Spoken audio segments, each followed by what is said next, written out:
Last September, I was at a concert at Fiddler's Green in Centennial, Colorado. I was seeing Zac Brown Band.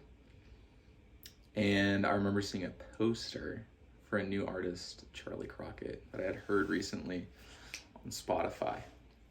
And I remember seeing this poster and so distinctly thinking to myself, like, I know exactly where I was in this amphitheater. And I saw the poster and I was like, oh, I love Charlie Crockett. And I'd love to go see him. And I should buy tickets now. But then I had the secondary thought, why do I need to buy tickets now? It's so far away. It's January 8th. And then you fast forward to today. We're in the middle of December. And this concert's in 3 weeks. And I know it's going to seem like it's here tomorrow. I guess what I've been thinking of a lot as we've kind of approached the end of 2021, which seems crazy, is how quick time has passed. And I think it's cliche to say that. Like, everyone says, oh, everything passes so quickly, time passes so quickly. But just because it's a cliche doesn't mean it's not true, right? The image that I have in my head that I keep seeing as I think about how quickly time has passed, and as I think about how quickly this year has passed, is being alongside like a river, like a babbling brook, and looking down and putting my feet in the water, and it's just so clear, and it washes over my feet, and it washes and it washes. And then I go to pick up some water, and it's like, instead of cupping my hands to pick up the water, I'm just having them completely wide open. And I pick up the water, and it just goes right through my hands. And that's what time to me has felt like since I've been reflecting on this year. And I remember my parents saying this when I grew up. The older you get, the faster time will go. And probably some of that's confirmation bias, but I'll be darned if it isn't the truth. I was talking to someone recently, Colin, at the Chris Kindle Mart downtown in Denver.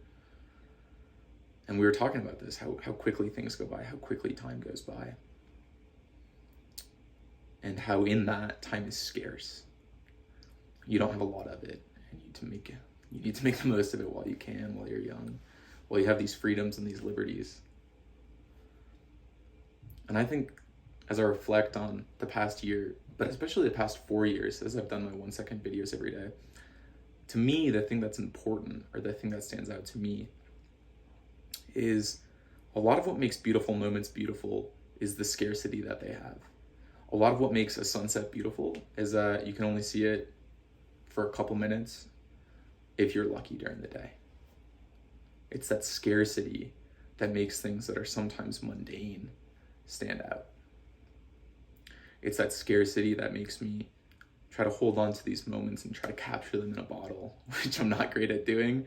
And a 1 second video doesn't do that completely, but it does help me remember that there is beauty in the sunsets and in going to mass and having rich conversations with friends. But there's also beauty in the mundane and the things that you don't necessarily remember. There is beauty in working a little late on a night, and that's a blessing, though it doesn't seem like it so often. There's beauty in having a beer by yourself at the bar. There's beauty in just driving around aimlessly. There's so much beauty that we have in this life.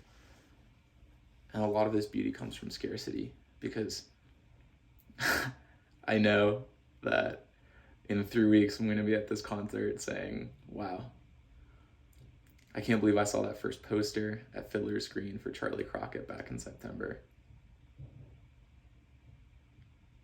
I don't have a solution. I don't have anything to pull from this. There's no call to action.